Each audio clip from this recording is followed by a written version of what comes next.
સ્વાધ્યાય 4.3 દાખલા નંબર 1 અને 2 જોઈ લીધો. આ ત્રીજો દાખલો છે.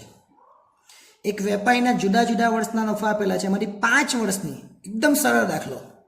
5 વર્ષે તો પહેલા 2માં અને છેલ્લા 2માં ડેશ પાડી દેવાનો, બીજું કંઈ જ નહીં કરવાનું. ખાલી 4 વારો હોય ને તો જ થોડુંક વિચારવાનું, બાકી 3 ને 5 બહુ ઇઝી.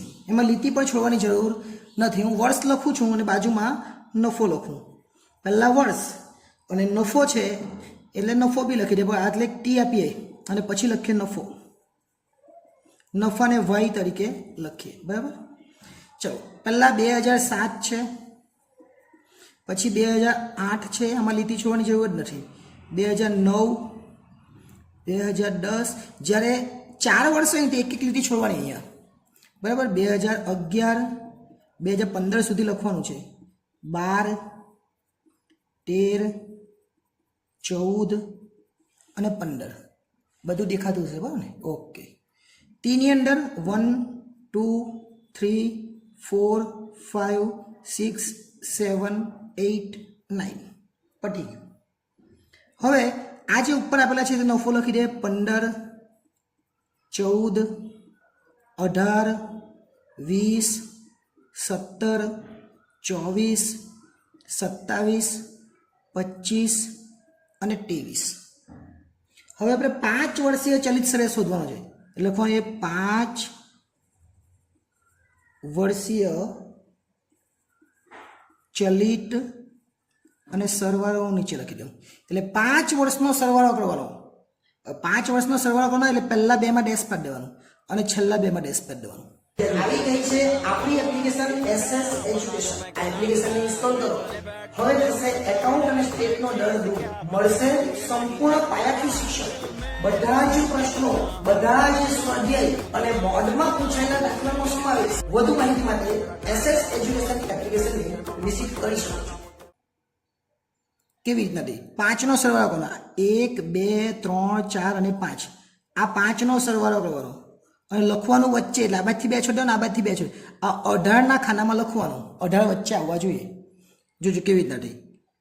15, 14, 18ના ખાનામાં લખ્યું ને, પછી 20 અને 17 અને એનો સરવાળો કરી દેવાનો. એટલે 15, 14, 18, 20, 17 એટલે 84 થાય. એ જ રીતના હવે એક પહેલો છોડવાનો અને એક ઉમેરતા રહેવાનું. એટલે આ 17 સુધી આવે એટલે 24 આવશે અને આ 15 નીકળી જશે. એટલે જો 14, 18, 20, 17 આવ્યા. હવે 17 પછીનો આંકડો કયો છે? 24. તો અહીંયા 24 લખી દેવાના. આમાં ઉમેરી દેવાના 84, સોરી આની અંદર ઉમેરી દેવાના 14, 18, 20, 17 ને 24 એટલે 93 થાય. અને 84માં ઉમેરવું હોય તો ઉમેરાય જ ને, પણ એમાંથી 15 કરવાના ને 24 ઉમેરવાના, એવું કરવું પડે, બરાબર. ચાલો આગળ. હવે શું કરવાનું? 14 કાઢ નાખવાના એટલે 18 થી ચાલુ કરીએ. 18, આ 18, 20 એ બધા આવવાના. 18, 20, 17 અને 24. અહીંયા સુધી 24 સુધી આવ્યા. 24 પછી કયા છે? 27. તો અહીંયા લખી દેવાના 27. સરવાળો કરી દેવાનો એટલે 106 થાય. હવે 20 થી ચાલુ કરીએ. 20, 17, 24, 27. 27 પછી આંકવા નથી તો અહીંથી લઈ લેવાનો 25. 106 એમાંથી આપણે 18 કાઢી નાખે તો બી ચાલે ને, વચ્ચે આ બધાનો સરવાળો કરે તો પણ ચાલે. 113. હવે 17, 24, 27 અને 25 અને છેલ્લો આંકડો એ વધ્યો તે 25 પછી 23. અને હવે અહીંયા 23 પછી ઉમેરવાનો આંકડો નથી ને અહીંયા, એટલે જ હવે નહીં આવે, એટલે અહીંયા સુધી જ આવે. કેમ કે હવે ધારો કે 24 થી ચાલુ કરીએ તો 23 પછી કયો આંકડો લેવાના? 23 તો આવી ગયા. હવે 23 પછી છેલ્લો આંકડો છે જ નહીં, એટલા માટે અહીંયા પૂરું થઈ જાય. એટલે 116. 1, 2, 3, 4 ને 5 જ મળી આપણને. ઉપરના 2 ને નીચેના 2 નીકળી ગયા.